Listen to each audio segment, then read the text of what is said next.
নমস্কার, সকলকে সুপ্রভাত। দেখতেই পাচ্ছেন একটা খুব সুন্দর জায়গায় দাঁড়িয়ে রয়েছি। এটা অ্যাকচুয়ালি আমার মামার বাড়ির গ্রাম। সকলের সাথে একটু ভাগ করে নেওয়ার ইচ্ছে হলো। সর্ষে ফুল সাধারণত সিজনাল, সবসময় হয় না, তো এবার সৌভাগ্যক্রমেই আমি দেখতে পেয়েছি বলা যেতে পারে।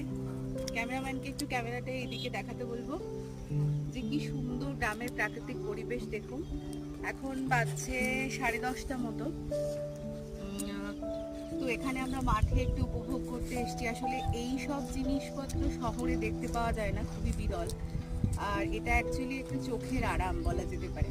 তো যখনই আসি চেষ্টা করি যে একটু প্রাকৃতিক সৌন্দর্যগুলোকে তুলে ধরার। কিন্তু এইবার মাঠের এত সুন্দর পরিবেশ সকলের সাথে একটু ভাগ না করে পারলাম না। আমি আরেকবার বলি সর্ষে ফুলগুলো একটু দেখানোর জন্য।